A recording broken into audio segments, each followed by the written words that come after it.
¿Sin algún voluntario? No. A ver. A ver. Yago, Felipe, ¿dónde estás? A ver, dime, ¿qué ves ahí? Ay, caramba. ¿Sería una fractura en el radio? Primero, radiografía de qué segmento del cuerpo es. Sería una peraje.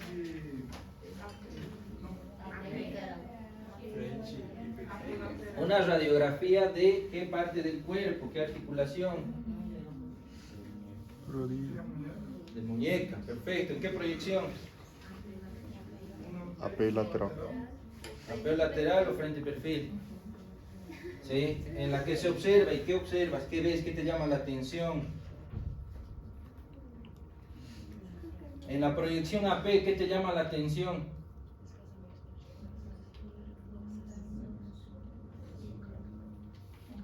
¿Mm? ¿Qué te llama la atención en la proyección AP?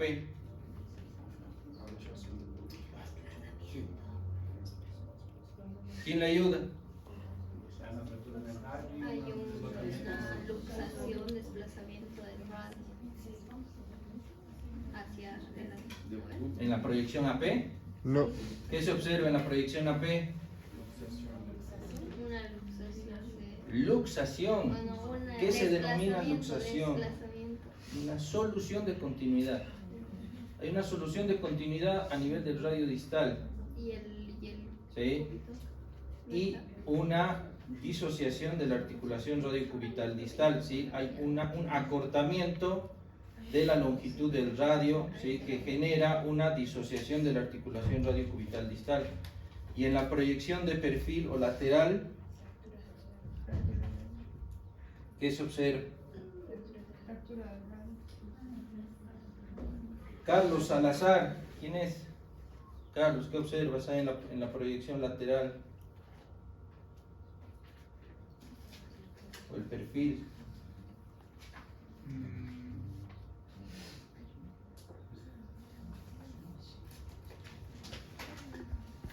¿Quién le ayuda? una fractura de radio. Karina. ¿Quién es Karina? ¿Qué observas?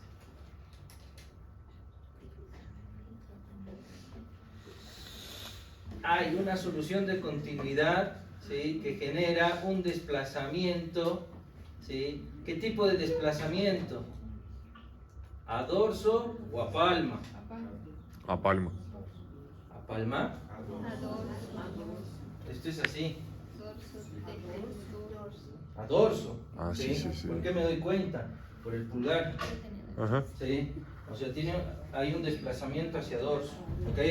Entonces, si vemos acá en el perfil un desplazamiento a dorso y que no compromete la carilla articular, ¿qué tipo de fractura sería? Una fractura de Coles. ¿Sí? La opción correcta de la pregunta 1 es la A, que es fractura de Coles.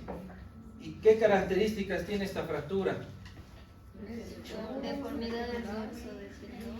Fractura extraarticular y es caída en extensión. Caída en hiperextensión, perfecto, ¿sí? Esas tres características y es la más frecuente de las fracturas de radio distal. Bien, la pregunta 3 era una pregunta abierta, que no tiene una respuesta concreta. Puede ser varias respuestas y de acuerdo al tratamiento que uno elija, puede presentar una complicación. ¿Qué tratamiento indicarían y cuál sería la complicación? ¿Cuáles son las posibles opciones de tratamiento? Conservador y quirúrgico. Primero, reducción cerrada, inmovilización. ¿Con qué? Con yeso. ¿Qué tipo de yeso? Braquipalmar. Perfecto. ¿Por cuánto tiempo? 4 a 6 semanas. ¿Y qué complicación te puede llevar esto? No. Síndrome compartimental. Síndrome compartimental. Sí, ya habíamos dicho. La principal, una de las peores complicaciones del yeso, si no le explicamos bien al paciente cuáles son los cuidados que puede llegar a tener, es el síndrome compartimental. Bien, eso es una. Otra, ¿qué otro tratamiento pueden indicarle en este paciente? quirúrgico. ¿Qué tipo de cirugía?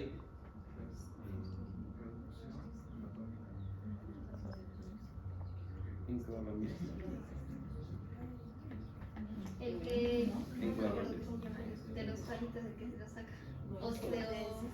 ¿Osteo qué? Sí.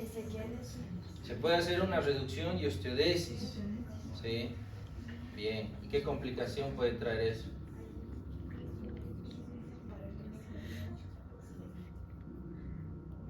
Lesiones. Una infección, ¿sí? Intolerancia al procedimiento, ¿ok? Y si elegimos una osteosíntesis, ¿qué era la osteosíntesis? La fijación definitiva con placa y tornillos, ¿sí? ¿Y qué complicación puede traer eso? Puede traer una lesión tendinosa. ¿Por qué? Porque nosotros tenemos que ver con exactitud el largo del tornillo, porque si colocamos tornillos muy largos, ¿sí? Por la parte dorsal, ¿sí? Pasan los tendones, y si el tornillo es largo puede llegar a lesionar esos tendones, ¿ok? O sea, esas tres opciones podían haber sido las respuestas. La fractura de cuello quirúrgico de húmero presenta las siguientes características. Son las que afectan la carilla articular, aquellas fracturas que suele estar conservada la circulación, fracturas con un trazo diafisario complejo o fracturas del extremo distal del húmero. Son aquellas fracturas que suele estar conservada la circulación. Acuérdense que hay fracturas de cuello quirúrgico y de cuello anatómico. La opción correcta es la B. Son indicaciones absolutas de fractura diafisaria de húmero, excepto lesión vascular, codo flotante, obesidad mórbida o fractura patológica. Obesidad mórbida era la respuesta, que es la C. ¿Qué estructura pasa por el canal de torsión del húmero? Nervio mediano, nervio músculo cutáneo, nervio radial o nervio cubital. Nervio radial. La opción correcta es la C. El signo de Fat-Pat. La equimosis de la cara anterior del codo, una línea radiolúcida en la cara anterior y posterior del húmero en la radiografía, grado de desplazamiento de la fractura en la radiografía, la piel pellizcada que se presenta en la fractura supracondilia. No, el signo de Fat-Pat es la línea radiolúcida o es el signo de la almohadilla grasa. La opción es la B, es la línea radiolúcida que se presenta en la cara anterior y posterior del húmero. Se denomina luxofractura de Monteggia, acá tienen que haber leído bien. Fractura del extremo distal del cúbito con luxación de la cúpula radial. Fractura de radio distal con luxación de la cabeza de la radio cubital distal. Fractura diafisaria del cúbito con luxación de la cúpula radial. Y fractura conminuta de la cúpula radial con disrupción de la membrana interósea. La opción correcta es la C. ¿A qué se denomina luxación inveterada? Inveterada. Luxación por más de 3 semanas, episodios repetidos de luxación, primer episodio de luxación o luxación en más de 2 articulaciones. La opción correcta es la A, luxación por más de 3 semanas. Y la clasificación del Lego-Gottman se utiliza en fracturas de antebrazo, fracturas de radio distal, fractura supracondilia de húmero o fractura de húmero proximal. Fractura de húmero proximal, la opción es la D. Perfecto.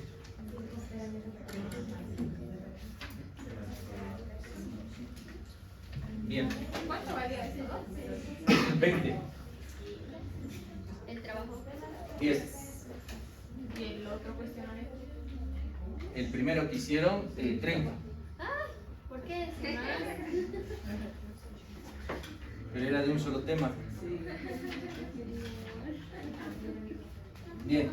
El día de hoy vamos a hablar de 2 temas, ¿sí? Que son los dos últimos que van a entrar al parcial.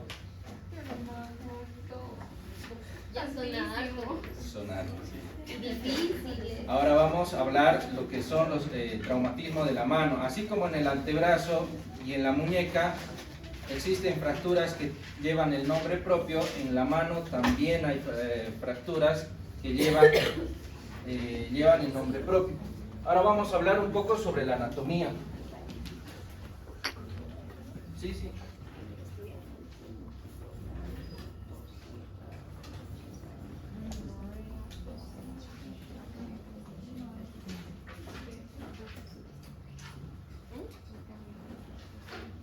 Bien. Bien. En la anatomía de la mano, ¿sí?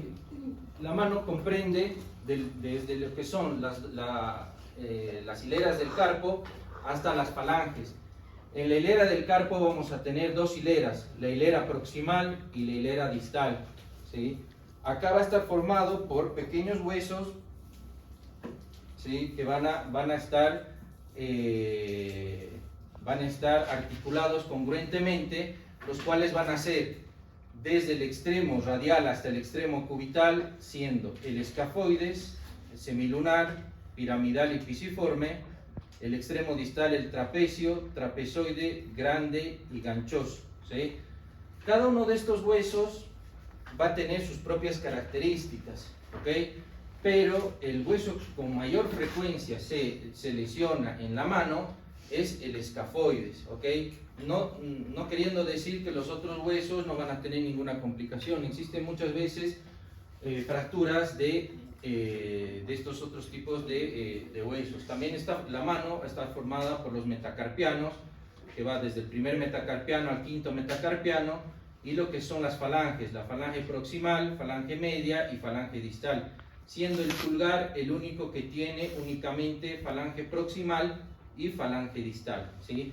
Recordando también la región de la mano, que va a tener dos zonas, la región tenar y la región hipotenar. Por eso es importante que al momento de describir una herida que tenga el paciente, es importante decir la herida se encuentra tanto en la región tenar o en la región hipotenar, ¿ok? Después, la vascularización y la irrigación de la mano, ¿sí? Va a estar dada principalmente por la arteria radial y la arteria cubital, que va a presentar una anastomosis de ambas arterias y van a formar lo que es el arco palmar superficial y el arco palmar profundo. Y estos arcos van a dar las distintas ramas digitales, ¿sí? Que van a ser del lado radial y del lado cubital a cada dedo, ¿ok? Y la inervación va a estar dada por el nervio mediano, el nervio radial y el nervio cubital. Vamos a empezar a hablar sobre las fracturas que se van a presentar en la hilera del carpo. Como había dicho, la fractura de escafoides es la más común de las fracturas que se presenta en el adulto, ¿sí? Y es una de las fracturas que más pasa por alto, debido a que muchas veces en la radiografía es confuso la solución de continuidad que se puede llegar a presentar en esta zona, y tiene una vascularización precaria, y por eso es que tiene mucha incidencia de que se presente o genere una necrosis. Como pueden ver acá en el gráfico, ¿sí? El escafoides se divide en una cintura, en un tercio o polo proximal, o un tercio o polo distal, y la irrigación va de distal a proximal. O sea, la zona más vascularizada, ¿sí? Es el tercio o el polo distal. La cintura, que tiene mayor incidencia, tiene muy poca vascularización. Es por eso que cuando se presenta una fractura a este nivel, muchas veces intentamos realizar un tratamiento ortopédico, muchas veces no teniendo éxito, siendo el resultado final realizar una osteosíntesis, ¿sí? Así que esto es importante que sepan que la vascularización del escafoides es una vascularización que va de distal a proximal, ¿sí? El mecanismo de lesión, como en las fracturas de muñeca, está dada por una carga axial con la muñeca en hiperextensión y ligera desviación radial, ¿sí? Y las manifestaciones clínicas, como en toda lesión musculoesquelética, va a presentar dolor a nivel de la muñeca, impotencia funcional y esto es lo más importante, dolor a nivel de la palpación de la tabaquera anatómica, ¿sí? Que esto, ¿sí?, es sinónimo de fractura de escafoides hasta que se demuestre lo contrario. Todo paciente que tiene dolor a nivel del punto de la tabaquera anatómica, hay que pensar inmediatamente en una fractura de escafoides hasta poder demostrar lo contrario. ¿Y cómo demostramos que existe o no una fractura de escafoides? ¿Qué es lo que pedimos? Primero es una radiografía. ¿Qué proyecciones? AP, ¿sí? La incidencia AP, en la cual podemos llegar a ver acá claramente la solución de continuidad, pero como habíamos dicho, es una de las fracturas que más pasa por alto. Muchas veces no es claro la solución de continuidad. Y la otra incidencia que pedimos es 3/4 de escafoides, ¿sí?, que es esta incidencia, que acá, como ven, el escafoide se despliega en toda su longitud. Acá vemos como que el escafoides no está totalmente desplegado, este sí. ¿Y cómo se logra esta incidencia? Hacemos un poco de desviación radial, de desviación cubital, perdón. Al hacer esa desviación cubital, logramos que el escafoide se despliegue en toda su longitud y podemos ver con mayor exactitud, ¿sí?, o mayor precisión la solución de continuidad que va a llegar a presentar. ¿Okay?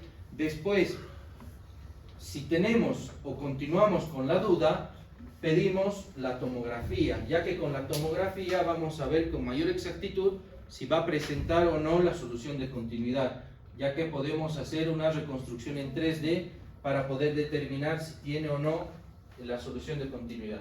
Y la clasificación de la fractura de escafoides, de acuerdo a Ruse, lo clasifica en el tipo de trazo. Puede ser un trazo oblicuo, un trazo transverso o un trazo oblicuo largo, ¿sí?, de acuerdo al tipo.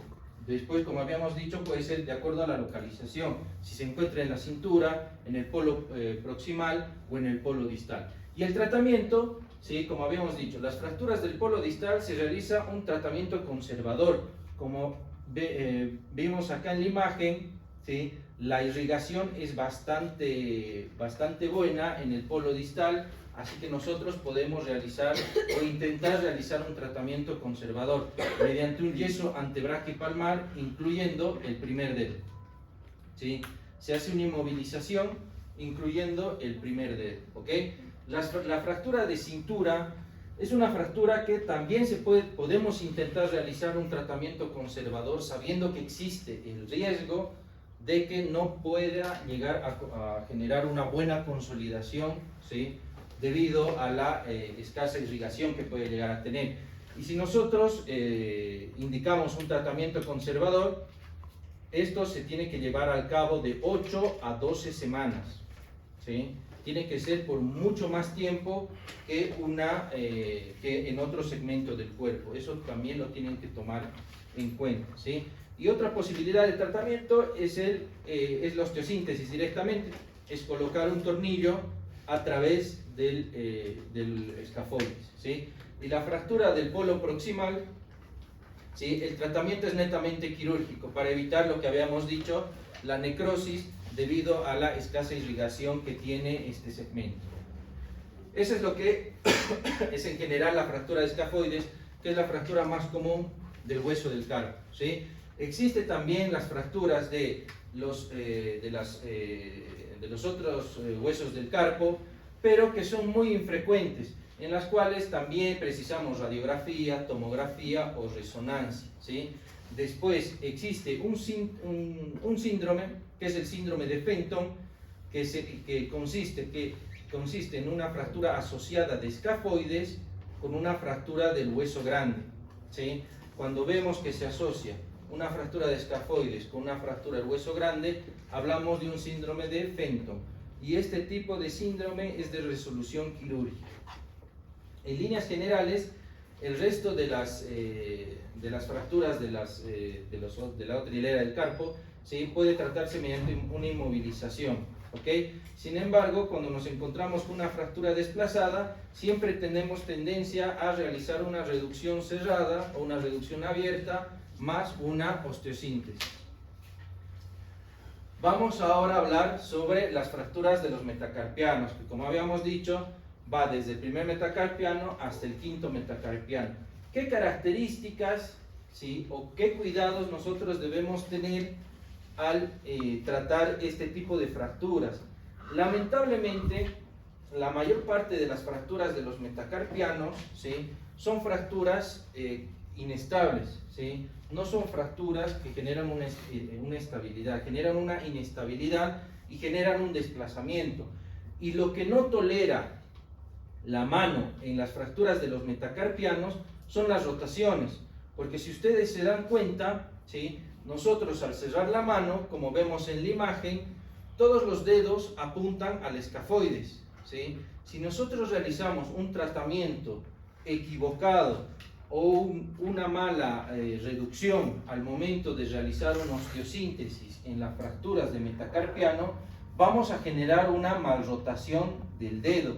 Y como vemos acá en esta imagen, lamentablemente eso la mano no perdona. Las rotaciones es algo que los metacarpianos no perdonan y genera una disrupción o un mal funcionamiento en lo que son las falanges y genera mucha impotencia funcional, ¿sí? Es por eso que hay que tomar mucha atención al momento de hacer una reducción, ya sea una reducción cerrada o una osteosíntesis.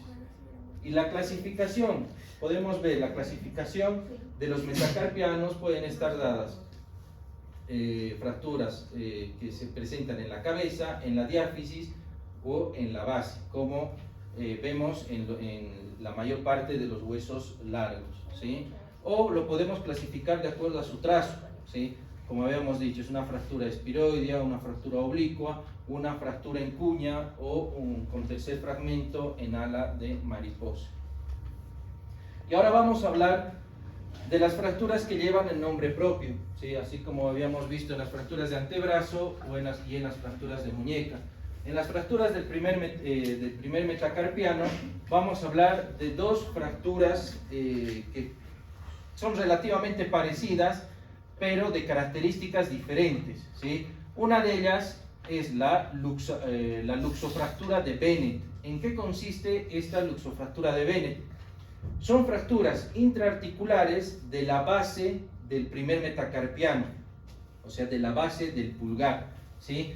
Como su nombre dice, genera una luxación de la articulación, se genera una luxación de esta articulación, de la articulación trapecio-metacarpiana, ¿sí?, debido a la acción del tendón del abductor largo del pulgar. O sea, se genera una solución de continuidad en la base del primer metacarpiano y este tendón, que es el abductor largo del pulgar, genera una tracción del segmento óseo y genera una luxación, ¿sí? Y eso, ¿sí?, genera lo que es denominado la luxofractura de Bennett, ¿ok? Y lo que nosotros hacemos, podemos optar por dos tipos de tratamiento. Uno que es realizando una reducción cerrada y un tratamiento ortopédico con un yeso antebraquipalmar con el pulgar incluido, ¿sí? O directamente podemos realizar una reducción y una osteosíntesis utilizando dos tornillos para lograr fijar ese fragmento y realizar la maniobra de reducción. Son esos dos posibles tratamientos que uno puede llegar a realizar en esta patología. Y la otra fractura que tiene nombre propio, que también genera una fractura en la base del primer metacarpiano, es la fractura de Rolando. ¿En qué consiste la fractura de Rolando? Es una fractura intraarticular, ¿sí?, con un trazo en B o un trazo en T, ¿sí?, que el tratamiento es netamente quirúrgico. Acá no podemos optar por un tratamiento ortopédico, debido a acá, como ven acá en la imagen, compromete lo que es la superficie articular, y toda fractura que está comprometida la superficie articular tiene que tener una reducción anatómica. Es por eso que tiene que tener resolución quirúrgica. Se puede realizar una osteosíntesis, como vemos acá en la imagen, se puede realizar con un tornillo, o se puede realizar con una placa con tornillo, ¿ok? Así que esas dos son las fracturas que se presentan en la base del primer metacarpiano, que parecen similares pero no las son. Una es la luxofractura de Bennett, que se genera una luxación de la articulación trapecio-metacarpiana, ¿sí? Por acción del abductor largo del pulgar, y otro es la fractura de Rolando, que es una fractura intraarticular con un trazo en B o en T, ¿sí? Pero acá no se genera ninguna luxación, pero genera una lesión o una alteración de la superficie articular. Doc, se dice en B o en T porque es un solo tipo, ¿no? No es que hay un tipo B y un tipo T. Se puede checar, de acuerdo al fragmento puede ser en T, Es este, ¿y cuál es B? no tiene la imagen, pero en B sería un fragmento acá, o sea, no teniendo este fragmento. Ah, ya. Pues imagínate que se divide en 3 fragmentos directamente, ¿sí? En B. ¿Se entiende, no? Bien. Vamos a hablar ahora de la fractura del quinto metacarpiano, la fractura del mal boxeador. Habrán escuchado de este tipo de fracturas, ¿no? ¿O no? Sí, ya saben la cantidad de pacientes que atendí con estas características, ¿no? Es la fractura del mal boxeador. ¿A qué se denomina esta fractura? Es una fractura aislada del cuello del quinto metacarpiano. Es la más común, representa un 10 o un 20% de las fracturas de la mano. Clínicamente hay dolor, tumefacción, ¿sí? Y una desaparición de lo que es el nudillo, de lo que es la cabeza del metacarpiano. Y es característico. ¿Por qué? ¿Y por qué se llama del mal boxeador? ¿Por qué creen? Porque golpean Porque mal. golpean. O sea, Golpean mal, Golpea ¿sí? de lado. Exactamente, golpean mal, ¿sí? Y siempre se da por un golpe en la pared. Muchas veces el paciente viene, yo veo la radiografía y le digo, ya dale, te diste una piña a la pared. No, no, me caí, dale, no seas mentiroso. Sí, le di una piña. Es característico esto, ¿sí? Así que bueno, esta es la fractura más frecuente, ¿sí? De los metacarpianos. Es una fractura a nivel del cuello del metacarpiano y genera una desaparición de lo que es la cabeza del metacarpiano. Y lo que se llega a realizar es una reducción cerrada y una confección del yeso antebraquipalmar, ¿sí? Con el intrínseco, con el cuarto y quinto dedo incluido, ¿sí? Y la maniobra de reducción es esta, ¿sí? Que consiste en cerrar el nudillo, cerrar la mano, ¿sí? Y hacer la tracción hacia arriba, cosa de elevar la cabeza del metacarpiano, ¿sí? Para evitar su desplazamiento, posterior confección de yeso, ¿sí? Después se puede optar por distintos tipos de tratamiento, la osteodesis o una osteosíntesis, ya sea con placa y tornillos o con un tornillo intramedular. Eso ya dependiendo del grado de desplazamiento que tiene el paciente, ¿sí? O de la indicación que dé el médico tratante, ¿sí? Después vamos a ver lo que son las fracturas de las falanges, que estas son frecuentes. Se da el 50%, ¿sí? Se da por traumatismos laborales, ¿ok? Y la mayor incidencia se da en la falange distal, que representa un 45%, seguido de la falange proximal, un 15%, y la falange media en un 10%, ¿sí? La localización, la clasificación puede estar dada de acuerdo a la localización, puede ser en la base, en el extremo distal o en la diáfisis, de acuerdo al tipo de trazo de fractura, que puede ser transverso, oblicuo, espiroideo, ¿sí? ¿Qué tipo de trazo sería? Oblicuo. ¿Y para ustedes este es quirúrgico o no? Sí. ¿Por qué? Está bien, ¿no? ¿Por qué? ¿Está desplazado o no? Sí, bien. Por el grado de desplazamiento, ¿sí? Es de resolución quirúrgica, ¿ok? ¿Por qué? Porque si esto lo dejamos así, ¿qué va a generar? No. Un acortamiento y una deformidad en el dedo, ¿sí? Y una disfunción en la flexión, ¿ok? El diagnóstico, como habíamos dicho, en la mano, cuando se trata de lesiones en los metacarpianos, ¿sí? las radiografías o las incidencias que se pide es AP y oblicuo, ¿sí? Pero cuando se trata de lesiones de las falanges, ¿sí?, se pide la proyección AP y lateral, o frente y perfil, ¿sí? ¿Por qué? Porque en la incidencia lateral o la incidencia de perfil, ¿sí?, vamos a ver lo que es la superficie articular, así no nos vamos a olvidar, o no va a pasar desapercibido algún episodio de luxación que puede llegar a tener el paciente, ¿sí? Así que acuérdense, toda lesión que compromete las falanges en la mano se pide la incidencia AP y lateral, o frente y perfil, ¿ok? Y el tratamiento, de acuerdo al tipo al trazo de fractura, la localización, puede ser de tipo ortopédico o de tipo quirúrgico. El tipo quirúrgico habíamos dicho que es las fracturas desplazadas, las fracturas anguladas y las fracturas con menos del 50% de contacto óseo, ¿sí? Que estas pueden realizarse con una osteosíntesis o con una osteodesis, ¿ok? Bueno, vamos a hablar de otra lesión que se presenta en las falanges, que eso seguramente habrán visto en algún momento los que practican alguna actividad deportiva que tiene que ver con realizar mucho ejercicio con la mano, como el básquet, el vóley y todo eso, que es el mallet finger. ¿Qué consiste esto? Es una deformidad de inflexión de la articulación interfalángica distal causada por una ruptura del tendón extensor de la mano, ¿sí? Esto se da principalmente por un traumatismo brusco en la punta del dedo, y esto puede asociarse o no a una lesión ósea, ¿sí? El paciente, ¿cómo viene a la consulta? Viene con dolor, edema e impotencia funcional a la extensión. El dedo queda caído, el dedo le queda caído al paciente. Y si nosotros le preguntamos si tuvo algún antecedente, seguramente nos va a decir, sí, realizando actividad deportiva me llegó un pelotazo en la mano y desde ese momento no pude llegar a extender el dedo. Es por eso que esto se da mucho en pacientes que practican básquet, voleibol o en los arqueros incluso, ¿sí?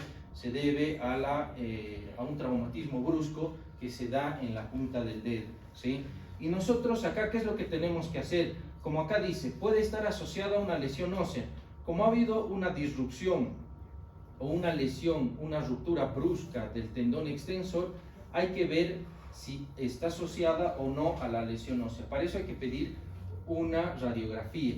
¿Qué radiografía? ¿Qué incidencia? Como habíamos dicho, AP lateral o frente y perfil. ¿Para qué? Este mallet finger puede ser tendinoso o puede ser óseo, ¿sí? El mallet finger tendinoso, acá en la radiografía nosotros no vamos a ver ninguna solución de continuidad. Y en el mallet finger óseo, si ustedes ven acá, ¿sí?, la abulsión ha sido tan brusca que se ha llevado un fragmento óseo y ha generado una mayor inestabilidad en esta articulación, ¿sí? Así que, dependiendo qué tipo de lesión va a presentar, vamos a indicar qué tipo de tratamiento, ya que si es mallet finger tendinoso, el tratamiento va a consistir en utilizar una férula por 40 días, ¿sí? Esta es la férula de Stack, que esta férula nos va a mantener una hiperextensión del dedo, ¿sí? Y al mantener esa hiperextensión, ¿sí?, se va a generar todo un pegote o una cicatriz en esa zona del tendón para posteriormente hacer la rehabilitación. O si es un mallet finger óseo, lo que nosotros tenemos que hacer es una maniobra de reducción y realizar una osteodesis, ¿sí? Realizar la osteodesis para mejorar lo que es la congruencia articular y más adelante retirar esas clavijas y realizar lo que es el tratamiento de fisioterapia, ¿ok? Entonces solo clasificarse tendinoso cuando no hay fractura, pero hay esta deformidad en la flexión. Es que siempre va a haber esta deformidad siempre va a estar presente. ¿Sí? Lo que nosotros tenemos que descartar es que si está asociada a fractura o no, ¿sí? Si este paciente no está asociado a una fractura, el tratamiento va a ser una férula. Y si está asociado a una fractura, ¿sí? Va a ser quirúrgico, sí o sí. ¿Ok? Después vamos a ver lo que son las luxaciones interfalángicas, ¿sí? Que se da principalmente sobre traumatismos directos sobre los dedos, que se da por una compresión longitudinal y una rotación aplicada sobre la falange, que esta puede estar asociada a una ruptura de los distintos ligamentos, un arrancamiento parcial de lo que es la placa volar.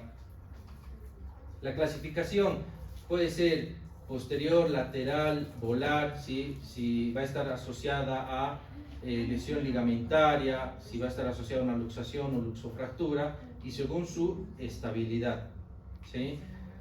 La clínica, dolor, deformidad, edema, impotencia funcional, y como habíamos dicho, siempre en falanges, estas dos incidencias, frente y perfil, para poder determinar, ¿sí? La luxación, si es una luxación o una subluxación. Y el tratamiento puede ser una reducción cerrada y una inmovilización por 3 semanas, y en el caso de ser irreductible o de estar asociada a una fractura, ¿sí? Se realiza una reducción abierta más una osteosíntesis, ¿ok? Así como, bueno, y esa es la del examen. Bueno, así que todas esas son las lesiones que se presentan en la mano, ¿sí? Que es importante que lo sepan. Ya, gracias, chao. Ahora lo que vamos a ver, falta muy poquito ya. falta 20 minutos, chicos. Da mão pra pelvis. El primer parcial. Vas a subir este video, Eso 10 es todo pesos. lo que hablamos de fracturas de miembro superior. Ahora vamos a empezar a hablar de las fracturas de miembro inferior.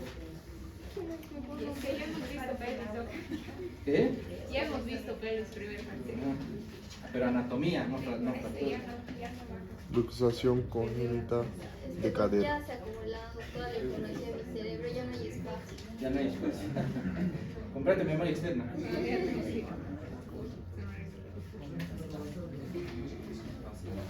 Bien.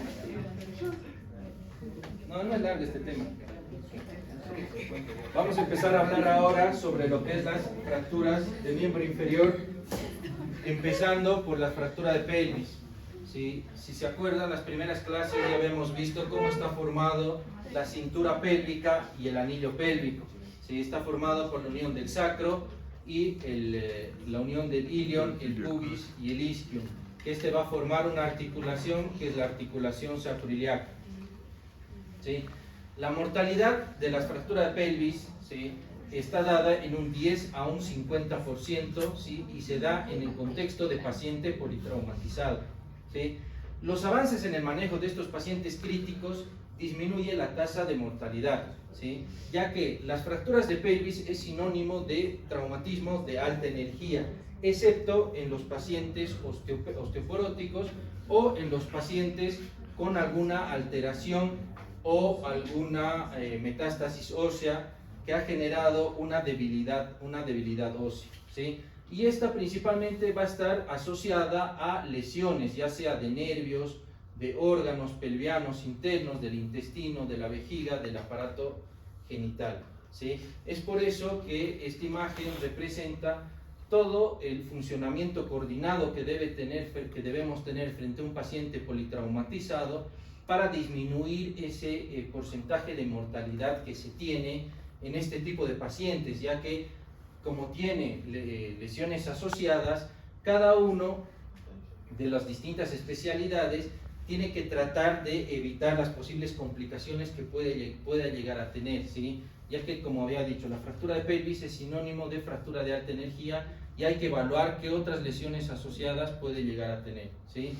Datos de mortalidad, ¿sí? Las fracturas son fracturas de poca inestabilidad, 3.7% de mortalidad. Son lesiones complejas, ¿sí? Si son lesiones hemodinámicamente inestables, representa hasta un 20%, ¿sí? Y las hemipelvectomías tienen una mortalidad del 60%, ¿sí?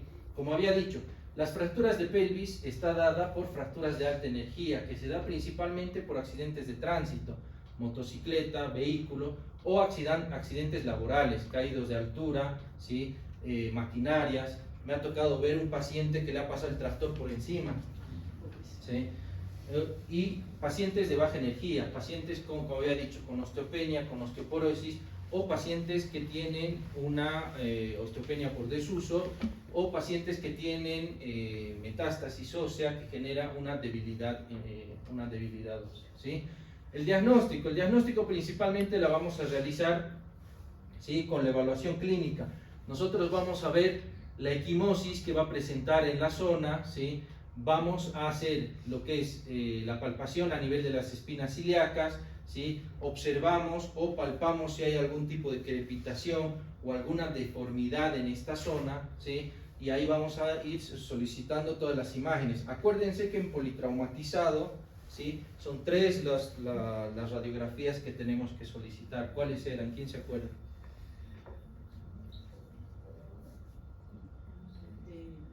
En paciente politraumatizado son 3 radiografías.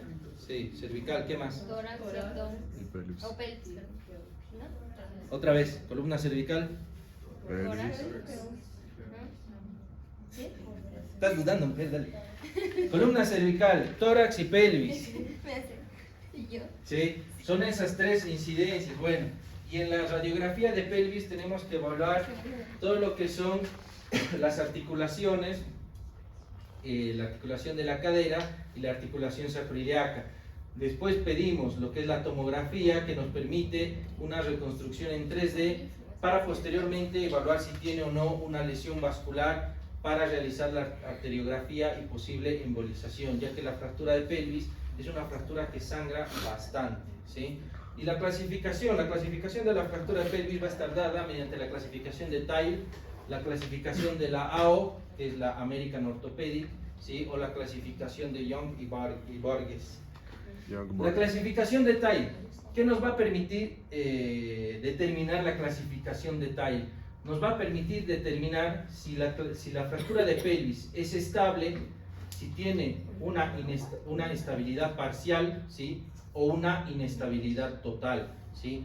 ¿Cómo nosotros vamos a determinar? Ustedes acuérdense que la pelvis es una estructura tridimensional, ¿sí? ¿A qué se refiere con la de tipo B? Una estabilidad vertical, pero una inestabilidad rotacional. Una estabilidad vertical es que la traslación superior o inferior no está afectada, pero está afectada la traslación anterior, medial y lateral. ¿Entienden? Tiene una inestabilidad rotacional, pero verticalmente no está alterado, ¿sí? A eso se refiere una inestabilidad parcial, ¿sí?, una inestabilidad horizontal. Y una inestabilidad completa, que es la Tile de tipo C, es que tiene tanto inestabilidad vertical, ¿sí?, como inestabilidad rotacional, ¿sí? En este sentido, este tipo C es la más compleja y la que nos trae mayor complicación al momento de realizar la reducción. La de tipo A son fracturas que no generan ningún tipo de desplazamiento, ¿sí? Incluso este tipo de fracturas son aquellas en las que no podemos, nosotros incluso podemos decir que no se puede realizar un tratamiento quirúrgico porque no va a generar ninguna complicación. Ya la de tipo B y la de tipo C sí ya genera o es necesario realizar algún procedimiento de reducción, porque si ustedes ven acá en la imagen, la articulación sacroiliaca está abierta, ¿sí?, y la articulación de la sínfisis del pubis también. Los otros tipos de clasificación, como había dicho, la clasificación de Tile nos sirve para ver el pronóstico y la recolección de datos. Y la clasificación de Young y Borges nos ayuda a determinar el mecanismo lesional y el método de reducción que nosotros vamos a realizar. La clasificación de la O, que es la American Orthopedic, ¿sí?, nos va a permitir determinar el sitio de lesión, ¿sí?, que puede llegar a tener. Si está afectado lo que es el sacro, si está afectado la articulación sacroiliaca, la sínfisis del pubis, o si puede estar afectado toda la articulación sacroiliaca de manera bilateral y la sínfisis del pubis.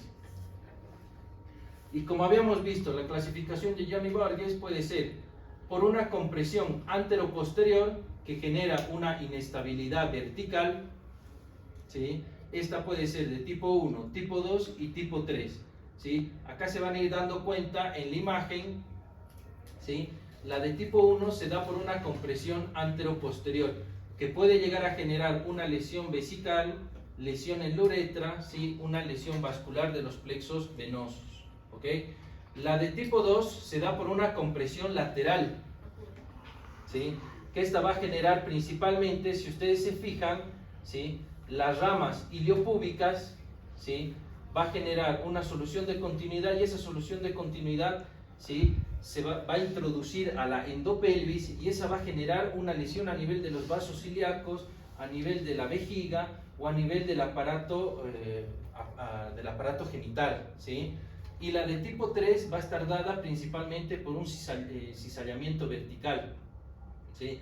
Va a haber un ascenso de toda la hemipelvis y va a generar toda una disrupción del anillo pélvico, ¿sí? Esta principalmente va a estar dada en pacientes por caído de altura, ¿sí?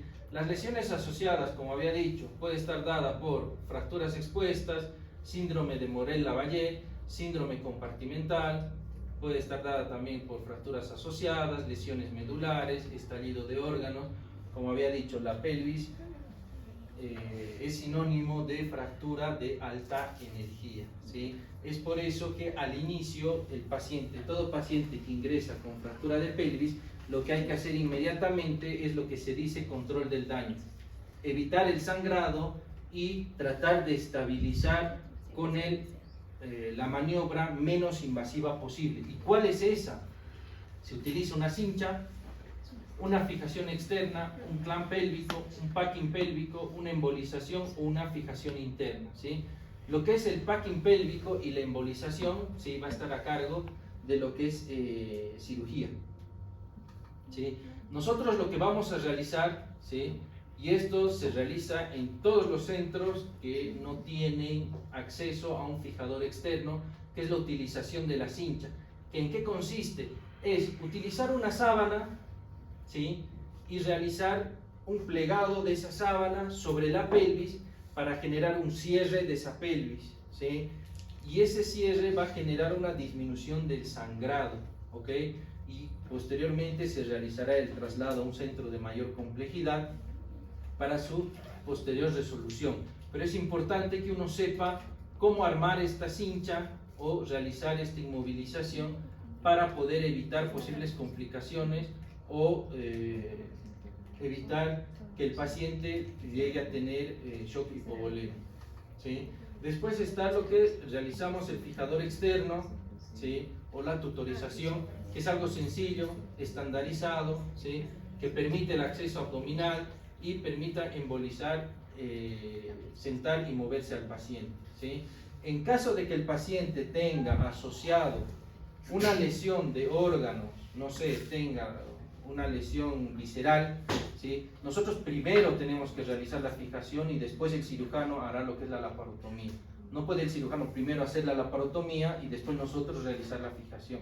¿Por qué? Porque nosotros al realizar la fijación podemos llegar a mover alguna estructura o alguna rafia que pueda llegar a hacer el cirujano y generar nuevamente un sangrado, ¿sí? Y este que es el clamp pélvico, que es como un marco que se va a fijar a la parte posterior de la pelvis. Lamentablemente este marco no se encuentra en muchas instituciones y no tenemos acceso en cualquier lugar a este marco. Al que nosotros más tenemos acceso es al fijador externo, que es algo más versátil y más fácil de poder montarlo, ¿no? Después lo que utilizan el packing pélvico, como había dicho, pero esto es más territorio de lo que es la parte de cirugía, ¿sí? Que es más que nada para el control del sangrado, ¿sí? Que utiliza distintas compresas en la parte abdominal para ayudar a cohibir lo que es el sangrado. Y después la embolización y la arteriografía para ver dónde está la lesión, ¿sí? O dónde se encuentra el sitio de sangrado para poder hacer la embolización correspondiente, ¿sí? Una recomendación: todo paciente que tiene lesión en la pelvis o fractura de pelvis, ¿sí? Prohibido colocar sonda, ¿sí? Lo que hay que ver es que el paciente no tenga lesión en la uretra, ¿sí? Si el paciente tiene lesión en la uretra, ¿sí? Está prohibido colocar la sonda, ¿ok?